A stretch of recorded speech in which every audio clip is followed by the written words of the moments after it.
Minglava Lions Chronicle နဲ့ကြိုဆိုပါတယ်ဒီနေ့ပြောချင်တဲ့အကြောင်းအရာကနည်းနည်းလေးရောယူကြောင်ကြောင်နိုင်လိမ့်မယ်ဗျာဒါပေမဲ့လည်းအဲ့ဒါကျွန်တော်တို့လက်ရှိဘဝမှာဖြစ်ပျက်နေတယ်ကျွန်တော်တို့အားလုံးလက်မခံချင်မဲ့လက်ခံနေရတဲ့အကြောင်းအရာတစ်ခုဖြစ်တယ်ဗျာအဲ့ဒါဘာလဲဆိုတော့ကျွန်တော်ပထမဆုံးပြောချင်တာကကျွန်တော်တို့လက်ရှိနေထိုင်နေတဲ့ကဘာကအစစ်မှန်မဟုတ်ဘူးဗျာကျွန်တော်တို့အစစ်မှန်လို့သတ်မှတ်ထားတဲ့လက်ရှိကျွန်တော်တို့နေထိုင်နေတဲ့ကဘာကပုံရိပ်အောင်ကဘာလို့ခေါ်တယ် illusion နဲ့ artificial world လို့ပြောတယ်ဒါ fake society တစ်ခုနဲ့ကဘာတစ်ခုအတူတစ်ခုဖြစ်နေတယ်ဗျအဲ့ဒါကိုခင်ဗျားတို့လက်မခံခြင်းနဲ့လက်ခံရမှာပဲဘာလို့လဲဆိုတော့ကျွန်တော်အခုလက်ရှိနေထိုင်နေတဲ့ကဘာမှာပဲခင်ဗျားအများကြီးသုံးသပ်လို့ရတယ်ခင်ဗျားတို့ကျွန်တော်တို့အခုလက်ရှိမြင်နေတဲ့ဒီ media တွေ social media တွေနော် society မှာဖြစ်ပျက်နေတဲ့ကိစ္စတွေအကုန်လုံးကများသောအားဖြင့်အတုတွေကြီးပဲဗျကျွန်တော်ပြောချင်တဲ့အဓိပ္ပာယ်ဗျအစစ်မှန်အကြောင်းအရာတစ်ခုရှင်းအောင်မှအဲ့ဒါကိုအတုနဲ့ဖုံးထားတဲ့ကိစ္စတစ်ခုပဲဘယ်အရာမှကျွန်တော်ယုံလို့မရအောင် things တွေလူတွေအများစုကလူတွေပေါ့နော်လူတွေကပဲဒါ things တွေကိုဖန်တီးတာအဲ့လူတွေအကုန်လုံးကပဲအရင်နဲ့မတူပဲနဲ့ဒါတဖြည်းဖြည်းနဲ့အတုဖြစ်လာတဲ့သဘောမျိုးရှိရလို့ပြောလို့ရတယ်ဗျဘာလို့လဲဆိုတော့ဗျခင်ဗျားတို့စဉ်းစားကြည့်လွန်ခဲ့တဲ့ဒါ10နှစ်15နှစ်အနှစ်20လောက်ထိတော့မသွားဘူးပေါ့နော်ထားပါတော့10နှစ်ဝန်းကျင်ကာလလောက်မှာကျွန်တော်တို့မှာ cell phone တွေရှိခဲ့တာပဲအဲ့ဒီချိန်လောက်နဲ့ကျွန်တော်တို့အခုချိန်နဲ့ပြန်ပြီးတော့ရှင်ကြည့်ဗျဘာမှမဆိုင်တော့ကျွန်တော်တို့လက်ရှိခေတ်မှာဆိုရင်လူတော်များများ self thinking လို့ခေါ်တဲ့ဒီကိုယ်ပိုင် thinking ကိုယ်ပိုင်တွေးခေါ်နိုင်စွမ်းနေနဲလာပြီဘာလို့လဲဆိုတော့ကျွန်တော်တို့အချိန်တွေအများစုပေါ့နော်ကျွန်တော်အလုပ်တွေလုပ်ကြတယ်ကျွန်တော်အပြင်တွေသွားတယ်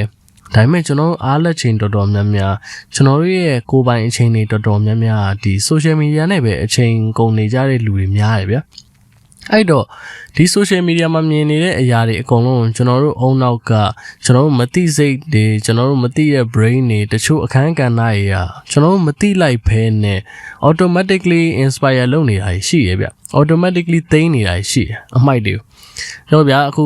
မြန်မာယူဆမှာဆိုရင်ထားပါတော့ခင်ဗျာမကောင်းတဲ့ပတ်ဝန်းကျင်တစ်ခုမကောင်းတဲ့လူတစ်ယောက်နဲ့ပေါင်းနေတော့မှ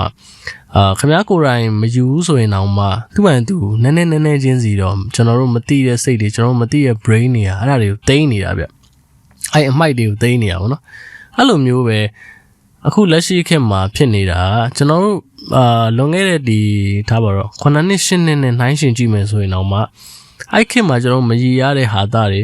အဲ့ခေတ်မှာကျွန်တော်တို့မကောင်းလို့ယူဆထားတဲ့အကတွေเนาะယူဆထားတဲ့ပုံစံတွေအကုန်လုံးကအခုခေတ်မှာနာမည်ကြီးနေတာမျိုးတွေအခုခေတ်မှာ follower တန်းနဲ့ချီပြီးရနေတာမျိုးတွေအောင်ဖြစ်နေရဗျာခင်ဗျားပြန်ပြီးတော့နှိုင်းရှင်ကြည့်ဗျာတော်တော်ကြီးကိုခွာခြားနေပြီအခုခေတ်နဲ့ကျွန်တော်တို့လွန်ခဲ့တဲ့cell phone တွေစပြီးဂိုင်းခဲ့တဲ့ခေတ်နဲ့ကလူတွေအကုန်လုံးကဘယ်ခေတ်ကတောသားလဲတော့မသိဘူးဒါပေမဲ့တော်တော်တော့ပြောင်းလဲနေပြီပေါ့နော်အခုခေတ်မှာကိုယ်ပိုင်self thinking မရှိဘူးလို့ပဲပြောလို့ရမှာပေါ့ဘာလို့လဲဆိုတော့လူတော်တော်များများဒါ influencer တွေဖြစ်နေပြီတော်တော်များများ video creator တွေဖြစ်နေတဲ့အတွက်သူတို့ကိုယ်တိုင်ရောပဲဒီ flow ထဲမှာမျောနေကြတယ်ဗျာသိရမလားဆို follower များရင်ပြီးရောဒီ video ကကောင်းတယ်ဒီလုပ်ရကကောင်းတယ်ဒီပုံစံကကောင်းတယ်ဒီစကားပြောတဲ့ပုံစံကမသိစိတ်က inspire ယူလိုက်မယ်ဆိုပြီးတော့ဖြစ်သွားတဲ့အနေအထားမျိုးလည်းရှိမှာပေါ့နော်ဒါပေမဲ့အဲ့လိုကိစ္စတွေအများကြီးတည်းရမှာကျွန်တော်တို့လက်ရှိမှာလူတွေအကုန်လုံးကဒါမျက်နှာဖုံးကိုစီနဲ့ဒါကိုကျိုးစီးပွားအတွက်ဖြစ်ဖြစ်ငွေကြေးရဖြစ်စေကိုပိုင်တက်လန်းအတွက်ဖြစ်စေเนาะကျွန်တော်ပတ်ဝန်းကျင်မှာဖြစ်ဖြစ် social media မှာဖြစ်ဖြစ်ဒါအနုနီးနဲ့ဖြစ်ဖြစ်အကျန်းနီးနဲ့ဖြစ်ဖြစ်တနည်းနည်းနဲ့တော့ပတ်ပြီးလိန်နေကြအောင်တွေ့ရတယ်ဗျခင်ဗျားတွေ့တဲ့ထားပါတော့ခင်ဗျားမှာ influencer တယောက်ရှိလိမ့်မယ်ခင်ဗျားကြိုက်တဲ့လူတယောက်ရှိလိမ့်မယ်ထားပါတော့သူ့မှာလည်း dark side တော့ရှိမှာပဲเนาะအဲ့ dark side ထဲမှာဒါပို့ပြီးစိုးတာကသူတို့ထုတ်ပြနေတဲ့သူတို့ပြတဲ့မျက်နှာဖုံးလောက်ပဲခင်ဗျားမြင်ရတာပေါ့နော်သူတို့မပြဘဲနဲ့သူတို့နောက်မှာရှိတဲ့မျက်နှာအစစ်မှန်တွေကဘယ်လိုပုံစံတွေဖြစ်မလဲဘယ်လောက်ထိဆိုးရွားမလဲဘယ်လို personality ရှိမလဲနော်ဘယ်လောက်ထိဆိုးတဲ့လောက်ရက်တွေကိုလောက်ကြမလဲဆိုတာမျိုးတွေလေကျွန်တော်အရှိမသာတကိုင်းနဲ့အများကြီးတွေ့ဘူးတယ်ပေါ့နော်တချို့လူတွေဆိုရင်ဒါအရှိတွေမှာတော့တော်တော်ကြီးအောင်မြင်တယ်ဒါပေမဲ့နောက်ကွယ်မှာကျတော့တော်တော်ယိုယွင်းပုတ်ပွားနေတဲ့စိတ်ထားတွေနဲ့လောက်ရက်တွေကိုပိုင်ဆိုင်ထားရလို့လည်းရှိတာပါအဲ့ဒီတည်းကမှဒီလူတော်တော်များများဒီနေ့ခေတ်မှာသုံးတဲ့မျက်နှာဖုံးတွေကတစ်ခုပေါ့နော် အဲ့ဒါတော့တော်တော်လေးအစွမ်းထက်တယ်တော်တော်လေးဒါခင်ဗျားအရှိကိုရောက်ချင်တော်တော် push လုပ်ပေးနိုင်တဲ့မျက်နှာဖုံးလို့ပြောလို့ရတဲ့မျက်နှာဖုံးကြောင့်ကျွန်တော်ပြောပြချင်တာဗျအဲ့ဒါတခြားတော့မဟုတ်ကျွန်တော်တို့ခင်ဗျားတို့အငြင်းနဲ့မြင်တွေ့နေကြကျွန်တော်တို့ခင်ဗျားတို့သွားတဲ့ပတ်ဝန်းကျင်တိုင်းမှာရှိတဲ့အပြုံးဆိုတဲ့မျက်နှာဖုံးဗျအဲ့မျက်နှာဖုံးကတော်တော်လေးကြောက်ဖို့ကောင်းတယ်တော်တော်လေးကျွန်တော်နားလေရခက်တယ်ကျွန်တော်လေးဒါအဖြေရှာဖို့မလွယ်တဲ့ဒါမျက်နှာဖုံးထဲမှာပါတယ်ပေါ့နော်ဆိုတော့ကျွန်တော်အပြုံးချောင်းဆက်ပြောအောင်အပြုံးချောင်းပြောမယ်ဆိုရင်စိတ်ပညာရတော့အပြုံးကိုဒူရှမ်းပြုံးနဲ့ပန်းပြုံးဆိုပြီးတော့နှစ်မျိုးခွဲထားရဗျဒါဒူရှမ်းပြုံးဆိုတာတော့19ရာစုနဲ့ဒါနှောင်းပိုင်းကာလမှာဒီဂီလွမ်းဒူရှမ်းဆိုတဲ့လူတစ်ယောက်ကဒီမျက်နှာကြွက်သားတွေကိုသူလျှက်စစ်လိုင်းတွေသုံးပြီးတော့စမ်းသပ်မှုပြုလုပ်ခဲ့ဗျအဲ့မှာသူရှာတွေ့တာကလူတစ်ယောက်ကတကယ်ပြုံးနေပြီးတကယ်လိုရဒါတကယ်ပျော်ရွှင်လို့နော်ပြုံးနေတဲ့အပြုံးကကျွန်တော်ပုံမှန်ပြုံးတဲ့အပြုံးနဲ့မတူဘူးပေါ့ဗျာသူကဒီမျက်နှာကြွက်သားတွေပါလိုက်ပြီးတော့အလုပ်လုပ်တယ်ပေါ့အထူးသဖြင့်ဒီမျက်တောင်ဘေးနာကြွက်သားတွေပါလိုက်ပြီးတော့အလုပ်လုပ်တဲ့အပြုံးလို့ခေါ်တာပေါ့နော်ဒါကတော့ဒူရှမ်းအပြုံးဒါအပြုံးအစ်စ်လို့ခေါ်တဲ့အပြုံးတစ်ခုပါဒုတိယအပြုံးအနေနဲ့ပန်းအပြုံးလို့ခေါ်တဲ့အပြုံးကတော့ကျွန်တော်တို့လည်းခင်ဗျာရုပ်ရှင်ကြည့်ရလူတယောက်ဆိုတော့အရင်ရောစိမ့်နေမှမထင်ဘူးဗျပန်းဆိုတဲ့ဒီစကားလုံးပေါ့နော်အဲ့ဒါကျွန်တော်လီယိုနာရိုကားရည်ထဲမှာလည်းပါတယ်1960ပြည့်နှစ်လောက်မှာသုံးတဲ့ပန်းလေးချောင်းလိုင်းရလေမယ်တွေကိုတင်ပေးတဲ့အပြုံးပေါ့နော်အဲ့ပြုံးကကြောက် business အပြုံးဒါ guest တွေ customer တွေကိုကျွန်တော်တို့ဒါငွေကြေးအရာစီးပွားရေးအရာပြုံးပြတဲ့အပြုံးပေါ့အဲ့နှစ်ခုကဘာကွာဝါလဲဆိုရင်ဒူရှမ်းပြုံးကကြတော့ဒါအပြုံးစစ်ပေါ့နော်ကြွက်သားတွေပါလိုက်ပြုံးတယ်ဒါပေမဲ့ပန်းမပြုံးကကြတော့ခင်ဗျာလူတယောက်ပြုံးပြတယ်ဆိုရင် तू ကနှကမ်းပဲကွက်ပြီးတော့ပြုံးနေရဗျတည်မလား hospitality ကျွန်တော်တာမန်ပြုံးပြတဲ့မချီပြုံးပေါ့ကျွန်တော် face smile လို့ပြောမှာပေါ့နော်အဲ့ face smile ကိုသုံးတယ်ဆိုတဲ့အဓိပ္ပာယ်မျိုးပါအဲ့တော့ဒီအပြုံးနှစ်ခုရှိရဆိုတော့မှတ်ထားလို့ရတယ်ပေါ့အထီနေတဲ့လူတွေထဲမှာလည်းဒါလူတယောက်ယောက်ကိုဒါအပြုံးတူတစ်ခုနဲ့ပြုံးပြဖို့လိုအပ်လာပြီဆိုရင်တော့ဒူရှမ်းအပြုံးနဲ့ခင်ဗျားတို့ပြုံးဖို့လိုတယ်ပေါ့နော်ဒါကတော့အပြုံးစစ်လို့လူတော်များများသိတဲ့အပြုံးဆိုတော့ဒါဆိုရင်တော့လူတွေပို့ပြီးတော့သတိမထားမိလောက်တဲ့အပြုံးလို့ပဲပြောမှာကိုလည်းယုံကြည်မှုရှိတဲ့အပြုံးပေါ့ဗျာဒါကြွက်သားတွေပဲလိုက်ပြုံးတယ်ဒါလူတွေကခင်ဗျားတို့ထင်ပါပဲခင်ဗျားလိုရပြုံးတယ်ခင်ဗျားဒါ face smile သုံးနေတာမဟုတ်ဘူးပေါ့နော်ဒီ social media မှာတွေ့နေတဲ့လူတော်များများ influencer တွေသုံးတဲ့အပြုံးတွေခင်ဗျားတို့ဒီပတ်ဝန်းကျင်တစ်ဝိုက်မှာခင်ဗျားတို့နဲ့ခင်မင်ရင်းနေပြီးတော့ခင်ဗျားတို့နဲ့ business လုပ်နေရပဲဖြစ်အလုပ်ကိုင်နေပေတွေကလူတွေရောဘလို့အပြုံးမျိုးတွေကိုအများဆုံးအသုံးပြုနေလို့ခင်ဗျားတို့ထင်လိုက်ဗျအဲ့တော့ကျွန်တော်တို့ကဒီ face smile ကိုပုံရိပ်အောင်ကဘာထဲမှာအမြဲတမ်းတက်ဖို့လိုအပ်နေပြီလားအဲ့မေးခွန်းတစ်ခုရရှိရပေါ့လိုအပ်ပါတယ်ကျွန်တော်တို့ face smile ကိုအမြဲတမ်းပြုံးပြဖို့လိုအပ်တယ်ပေါ့နော်ကျွန်တော်အမြဲတမ်းသုံးဖို့လိုအပ်တယ်အဲ့မျက်နှာဖုံးအမြဲတမ်းတက်ထားဖို့လိုအပ်တယ်လို့ထင်တယ်ဗျဘာလို့လဲဆိုတော့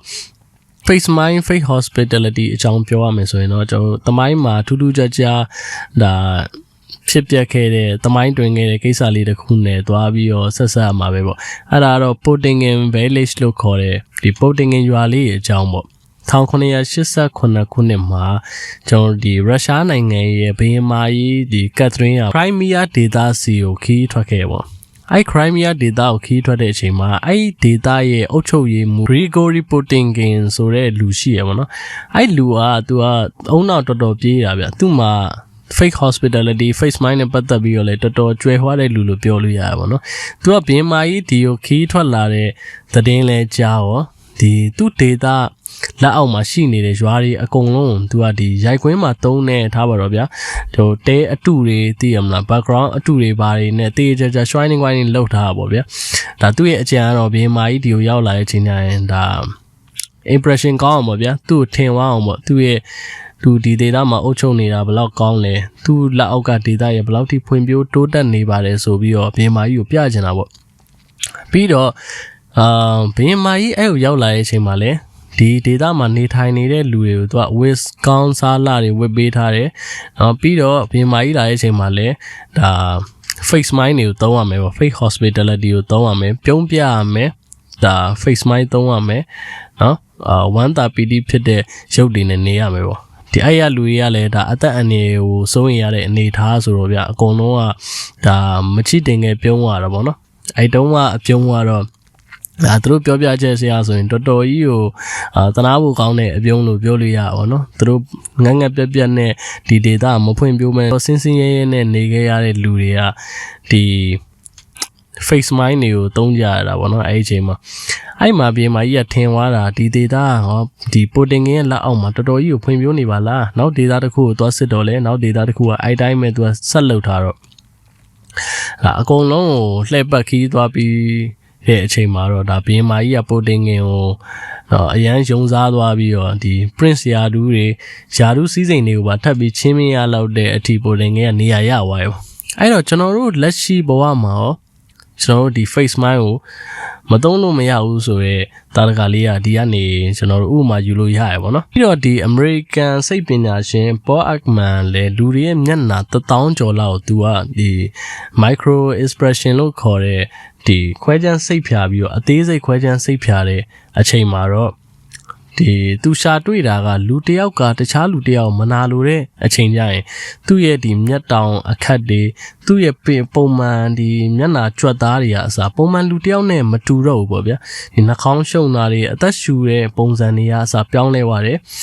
ပြီးတော့အဲ့လူကအဲ့အချိန်မှာပဲ face mind ကိုထပ်ပြီးတော့သုံးမယ်ဆိုရင်တော်တော်ကြီးကိုကြောက်ဖို့ကောင်းရမယ်သွားတွေဆိုရင်ပြူးပြဲပြီးထွက်လာမယ်ဒီမျက်လုံးတွေဆိုရင်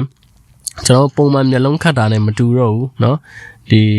ကြွက်သားတွေဆိုလဲလှုပ်ရှားဖို့မတူတော့ဘူးနှာခေါင်းကလည်းရှုံနေမယ်ခင်ဗျားတို့ဒါတွေးကြည့်လို့ရပါတယ်အဲ့လိုအပြောမျိုးကြီးလဲခင်ဗျားတို့မြင်တွေ့ခဲ့မယ်လို့ကျွန်တော်ကယူဆကျွန်တော်ဆိုလဲနည်းနည်းပါးပါတော့ exactly မတွေ့အောင်ပါဗျာ 100% မတွေ့အောင်ပါကျွန်တော်အဲ့လိုအပြောမျိုးကြီးအရှိမတွေ့ခဲ့ရမျိုးရှိရပါတော့မချိတင်ငယ်ပြုံးရမျိုးကြီးခင်ဗျားကိုမနာလိုတဲ့လူတယောက်နဲ့စကားပြောတဲ့အချိန်မှာတော့နော်မဖြစ်လို့ပြုံးရတဲ့အနေအထားမျိုးမှာတော့မှနှာခေါင်းရှုံပြီးတော့ပြုံးတဲ့အပြုံးမျိုးပေါ့တော်တော်လဲကြောက်ဖို့ကောင်းတယ်အဲ့လိုအပြုံးမျိုးကဒီဒါစိတ်ပညာရှင်ဒေါက်တာအခမန်ပြောကြားချက်အရာဆိုရင်တော့ဒါလူတယောက်နဲ့တယောက်အပေါ်ရုံမာဖို့အတွက်အဓိကထားပြီးတော့သုံးတဲ့ဒါလက်နက်တစ်ခုဖြစ်ရှိနေရပါတော့ရုံးကန်နေရတဲ့ဘဝတွေပုံမှန်လှုပ်ရှားသွားလာနေတဲ့ဘဝတွေမှာဘလို့မျက်နှာဖုံးတွေကအသုံးတည့်ပြီးတော့ဘလို့မျက်နှာဖုံးတွေကိုအများစုတွေ့ရတယ်လေနော်ဘလို့ဟာမျိုးတွေဘလို့လူတွေရဲ့အပြုံးနေရဘလောက်ထိကြောက်ဖို့ကောင်းခဲ့လဲဘလို့အတွေ့အကြုံတွေရှိလဲဆိုတော့ comment မှာချက်မှန်းခဲ့ပါဦးဒါဒီ view လေးကိုကြိုက်တယ်ဆိုရင်လည်း like and subscribe ပြီးလုပ်ထားခဲ့ပါနောက်ထပ် video တွေမှာထပ်တွေ့ကြပါမယ်ကျေးဇူးတင်ပါတယ်